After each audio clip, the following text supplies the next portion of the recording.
ETF index mutual funds నేర్చుకుని stock మార్కెట్లో రాణించాలనుకుంటున్నారా? వెంటనే ఈ నెంబర్కి కాల్ చేయండి.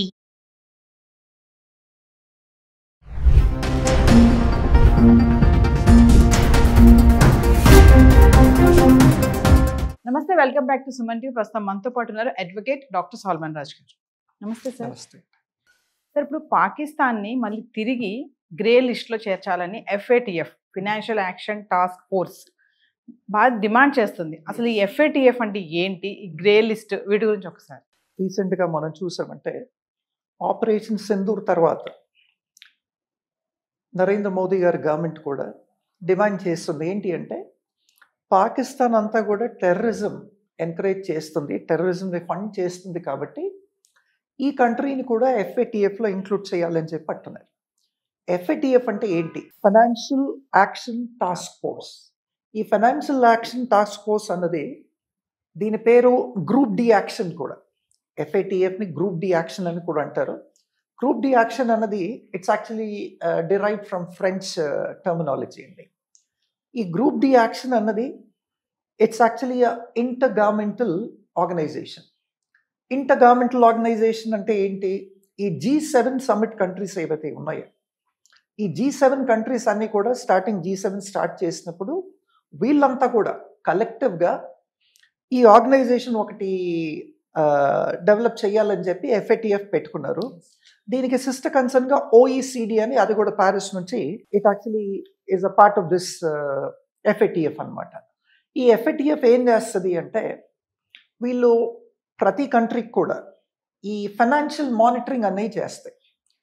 దీన్ని 1989లో కనుక్కున్నారండి. ఈ G7 బేసిస్ మీద ఇంటర్ గవర్నమెంటల్ ఆర్గనైజేషన్ కాబట్టి 1989లో దీన్ని కనుక్కున్నారు. 1989 to 2001 అంటే సే అబౌట్ 3 years అనుకోండి. ఈ 3 years వరకు వీళ్ళు they were only anti money laundering మీదే వీళ్ళు కాన్సన్ట్రేట్ చేసేవాళ్ళు, FATF వాళ్ళు. 2001 తర్వాత ఏంటి, ఈ కంట్రీస్ అంతా కూడా ఇంటర్ గవర్నమెంటల్ కంట్రీస్ కలిసి దే టుక్ అ మ్యాండేట్. ఎందుకంటే అప్పటికి 2001లో టెర్రరిజం వాజ్ యాక్చువల్లీ ఇంక్రీజింగ్. ఈ టెర్రర్ యాక్టివిటీస్ అన్నవి వేరే కంట్రీస్లో ఎట్లా అవుతున్నాయి? ఫైనాన్షియల్ ఫండింగ్ వల్లే కదా. ఈ ఫైనాన్షియల్ ఫండింగ్ ఎక్కడి నుంచి వస్తున్నాయి, ఏ కంట్రీస్ ఫైనాన్షియల్ ఫండింగ్ చేస్తున్నాయి అని చెప్పి దాని మీద దృష్టి పెట్టి 2001లో యాంటీ టెర్రరిజం అన్నది కూడా వీళ్ళు మ్యాండేట్గా ఇంక్లూడ్ చేసుకొని అప్పటి నుంచి వీళ్ళు ఈ యాంటీ టెర్రరిజంని కూడా మానిటర్ చేయడం జరుగుతుంది. యాంటీ టెర్రరిజం యాక్టివిటీస్ అన్నిటి కూడా అరికట్టాలి. ఈ టెర్రరిజం యాక్టివిటీ ఎట్లా జరుగుతుందంటే ఎక్కడి నుంచో ఒక చోట నుంచి ఫైనాన్షియల్ ఎయిడ్ వస్తుంది. ఫైనాన్షియల్ ఎయిడ్ కానీ, ఫైనాన్షియల్ అసిస్టెన్స్ కానీ, ఫైనాన్షియల్ అసిస్టెన్స్ రావటం వల్లే ఈ టెర్రర్ యాక్టివిటీస్ జరుగుతున్నాయి. కాబట్టి 2001 నుంచి వీటి మీద వీళ్ళు దృష్టి పెట్టి యాంటీ టెర్రరిజం మీద వీళ్ళు యాక్చువల్లీ ఒక మ్యాండేట్ తీసుకున్నారు. మ్యాండేట్ తీసుకున్నాక ఇప్పుడు ఏమవుతుందంటే వీళ్ళు 2 లిస్టులు తయారు చేశారు. ఒకటి బ్లాక్ లిస్ట్, ఇంకోటి గ్రే లిస్ట్. బ్లాక్ లిస్ట్ అంటే ఏ కంట్రీ అయితే టెర్రర్కి సంబంధించి, టెర్రర్ యాక్టివిటీస్కి సంబంధించి ఫైనాన్సెస్ ఇస్తుందో, ఫైనాన్షియల్ సపోర్ట్ వస్తుందో. అంతకుముందు we have seen many other countries. అంతకుముందు we have seen Afghanistan, Pakistan, ఇవన్నీ కూడా సమ్ పార్ట్స్ ఆఫ్ రష్యా, తర్వాత కొన్ని చోట్ల Paris and some parts of Germany. ఇక్కడంతా కూడా we have seen a lot of terror activity. వీటికి ఏ కంట్రీస్ యాక్చువల్లీ ఫైనాన్షియల్ ఎయిడ్ని ఇస్తున్నాయి, వీటన్నిటి కూడా we have an other organisation called internationally monetary fund అని. It's an international organisation.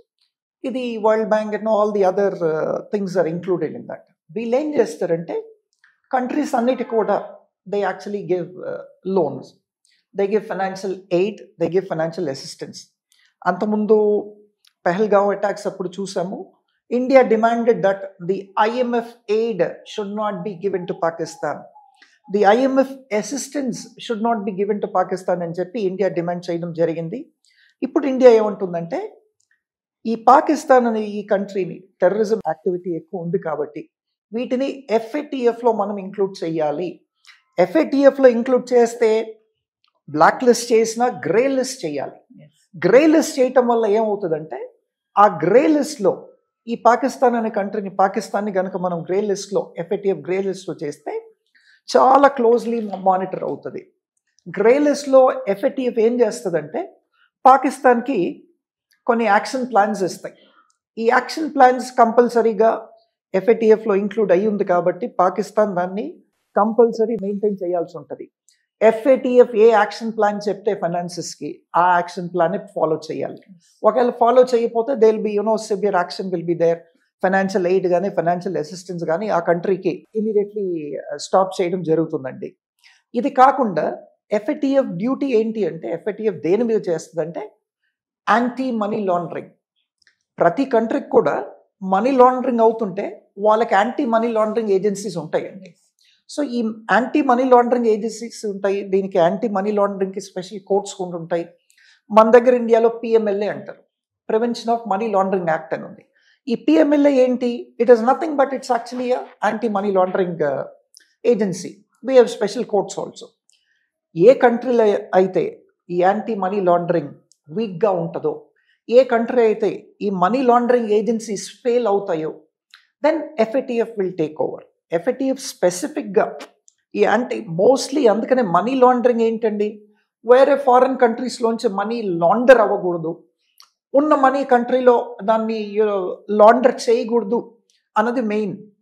కాబట్టి FATF తీసుకున్నప్పుడు ఈ దేశాల్లో వాళ్ళ యాంటీ మనీ లాండరింగ్ అనేది ఫెయిల్ అయినప్పుడు, వాళ్ళ ఏజెన్సీస్ సరిగ్గా చేయలేనప్పుడు FATF will take over. FATF take over చేసి ఏం చేస్తుంది, వీళ్ళకి యాక్షన్ ప్లాన్ ఒకటి ఇస్తుంది. ఇప్పుడు పాకిస్తాన్ని గ్రే లిస్ట్లో చేర్చాలి. గ్రే లిస్ట్లో చేరిస్తే ఏమవుతుంది, వీళ్ళకి యాక్షన్ ప్లాన్ ఇచ్చినప్పుడు ఆ యాక్షన్ ప్లాన్ అన్నది వీళ్ళు నిర్వర్తించాలండి. అది కాకుండా వీళ్ళు ఎన్హాన్స్ స్క్రూటినీ ఉంటుంది. By whom? By FATF. ఒకటి యాక్షన్ ప్లాన్ ఉంటుంది, రెండోది ఈ దేశాల మీద ఎన్హాన్స్డ్ స్క్రూటినీ ఉంటుంది.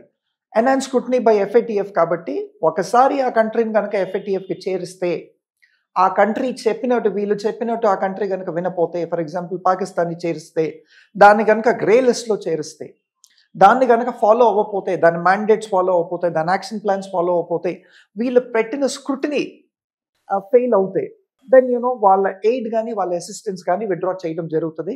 FATF will recommend again to the international monetary fund to stop all aid and stop all assistance అండి. So this is in brief what FATF ఇస్. కాబట్టి ఇండియా ఇస్ డిమాండింగ్ పాకిస్తాన్ని కూడా FATFలో చేర్చాలి. ఆ FATF గ్రే లిస్ట్లో చేర్చాలి. బ్లాక్ లిస్ట్లో చేరిస్తే అంతగా ఉపయోగం ఉండదు కాబట్టి they said it should be in the grey list.